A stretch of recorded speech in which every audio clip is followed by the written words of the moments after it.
it into existing carburetor, and then the wood gas carburetor mixes air and the wood gas in about a 50-50 ratio. That's pretty much it. It's pretty simple. It's a process that's been around since World War II. It's making good gas right now, so we can start the truck. All right, we're running on wood. We're good to go.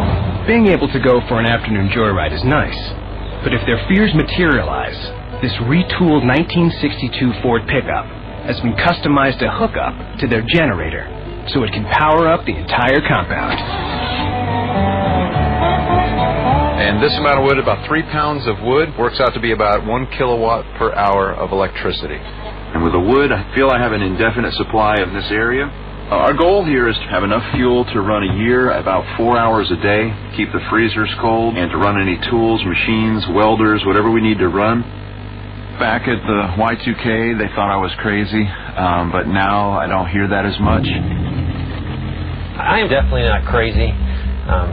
I've seen a lot of things overseas, and that has motivated me and has shaped my mindset. Today, we have 911 to call. One day we might not have 911, so it will be your responsibility to take care of your security.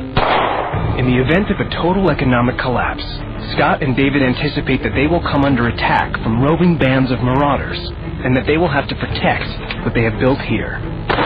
If you have no plan, you will be in serious trouble because there will be no help coming. In rural South Carolina, Scott Hunt and David Kobler are making vast preparations to combat their greatest fear, a possible worldwide economic collapse. They've spent years and invested thousands into building their self-sufficient prepper compound. However, all could be for naught if they are unable to protect it from the attackers who did not have the foresight to prepare. If you don't have food, you're going to die. If you don't have firearms, someone can take all your food. So to me, you have to balance that between firearms and food. David Kobler owns many guns and thousands of rounds of ammunition. Frequently, he runs a firearm training session that every man, woman, and child must participate in so that they are prepared for that fateful day when they are faced with the ultimate survival decision: kill or be killed. If you don't shoot every day, you do get rusty. This is a perishable skill that you have to work on always. That's it. Perfect. You can go ahead and pull it back like we did to make it easier for you. Feel comfortable. It's going to be a hair trigger now. Relax and do when you're ready. To be able to shoot any weapon that our retreat group has is a must. I've never shot an AR-15 before. I have 4 AR-15s, one for each family member. This weapon is important to me because it is a combat multiplier.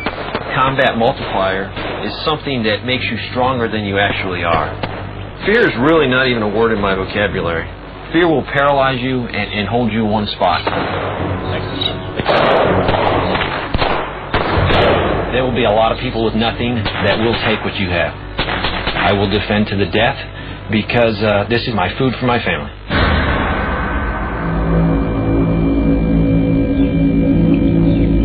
55 acres is an almost impossible area to defend effectively. To overcome this, David has formulated a plan that creates a smaller perimeter of defense. We've decided to condense it at night and only watch about 5 or 6 acres. Today I'm looking for spots where we can put some more tripwires. These small devices are combat multipliers. They make us feel stronger and look stronger. This is a natural trail through the creek. If someone comes through this area, they're going to trip the device. So if it is a threat, we can deal with it. David's extensive combat training has taught him that in order to have the upper hand in a conflict over a larger number of attackers, he needs to see them before they see him. We have placed some LPOPs in the perimeter. An LPOP is a listening post during the night and an observation post during the day. So we can see people coming. You can clearly see there's room for 2 guys to shoot out if necessary. This is a field phone connected to our base retreat with a wire. So it's very, very safe. No one can pick up the transmission like using a radio. We're overlooking some vital infrastructure. We're overlooking our solar panels. We're overlooking the water source of the pond, so it's key that we keep these areas under our control and no one can mess or damage our infrastructure. So I have no doubt we could handle 10 marauders, even groups of 20. David has spent hours and hours creating and assessing numerous contingency plans. If he or others are ever separated from the compound, he has designed a system of hidden stores that will allow them to survive and fight for days. This is a survival cache I put in. I appreciate if you don't get anything but the cache, so we will not know where it is. I included a lot of things, different tools. We also have MREs, along with the number 10 cans, different entrees.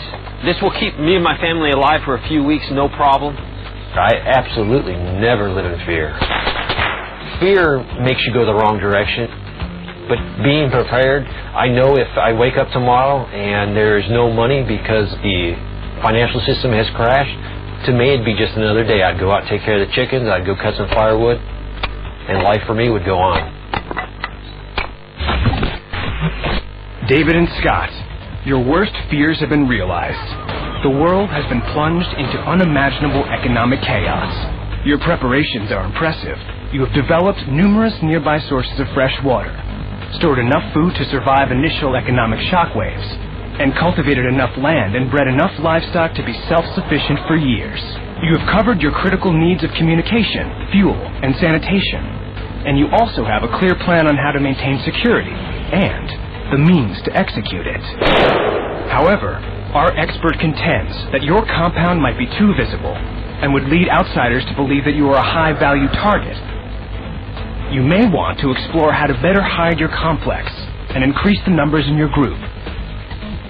I definitely don't agree with the experts. Our farmhouse here definitely looks just like any other farmhouse you drive by. Anything that we do to make us more strong, be it combat multipliers, are hidden.